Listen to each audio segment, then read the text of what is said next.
Hi, I'm Gerald Patterson, and went to get my hair cut last month, and the lady barber there said, do you remember how we cut your hair last time? And I said, not off the top of my head. Many years ago, when I was a child, I have to admit I was a pest. And I was pestering my mother a lot, and when I was a child, I asked my mother if I was adopted. And my mother said, not yet. Not yet, but we placed an ad. Well, that's just a joke, but it is true. As a child, I was a pest, and I was not only pestering my mother a lot, I was pestering my three sisters. But one of my sisters learned how to stop me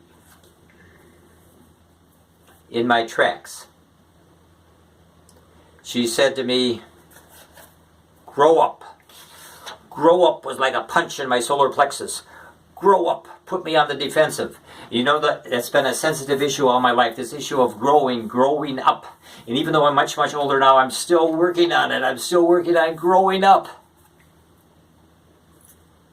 So it's no surprise to me that the theme of my book and the theme of my talk today is growing.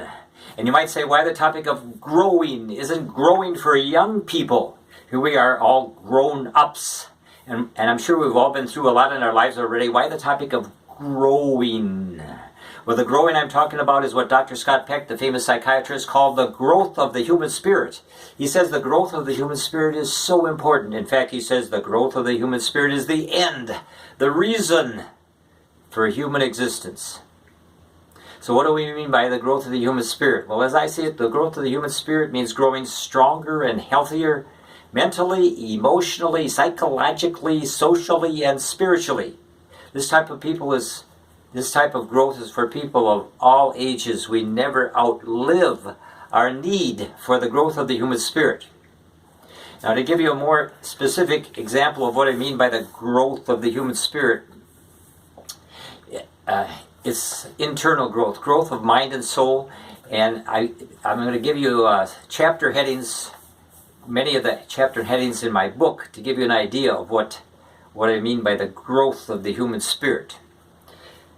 Growing in strength, growing in courage, growing in goodness, growing in forgiveness, growing in honesty, growing in maturity, growing in love, growing in gratitude, growing in wisdom, growing in greatness, and finally growing in faith and hope. Now, I was in a church school hall many years ago, and there was a plaque on the wall. There was a short quotation from Cardinal John Henry Newman. It said, to live is to change, and to change a lot. No, I'm sorry, I'm getting ahead of myself. The quotation from Cardinal John Henry Newman is, growth is the only evidence of life. And more recently, I came across another quotation from the same man, Cardinal John Henry Newman, and he said, to live is to change, and to change a lot is perfection. And James Allen says, men and women are anxious to improve their circumstances, and yet they are unwilling to improve themselves. They therefore remain bound. I was reading recently about trees and tree roots, and no matter how big the tree is, no matter how tall the tree is, no matter how old the tree is, the roots keep growing. When the roots stop growing, the tree dies. Now, you could say we human beings have inner roots, and when our inner roots stop growing, we die inside. I put together a collection of quotations, the best of the best quotations I could find related to the theme of growing, and I put these quotations along with my own comments on these quotations in my own book. It's called The Growth of the Human Spirit. In my book, I have only over 200 quotations, more like 250 quotations, and today I'm going to recite all 250 quotations for you. No, I'm just kidding, I wouldn't do that to you, just kidding. But I would like to give you a short sampling of quotations in my book. Remember, this is not my wisdom, but the wisdom of the people that I quote.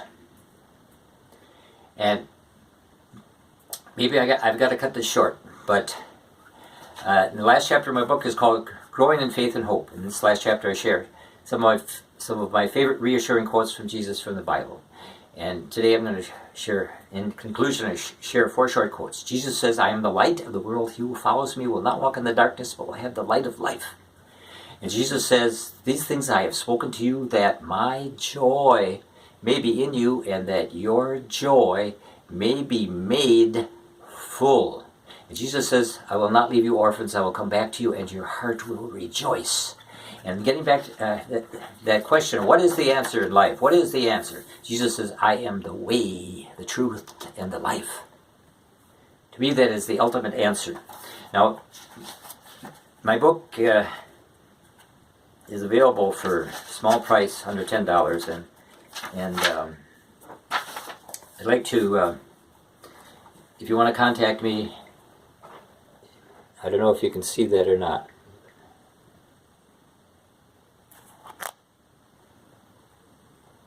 Maybe it's out of focus.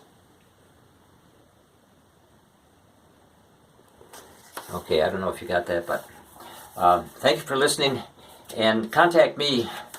My name is Gerald Patterson, and thank you again for watching me.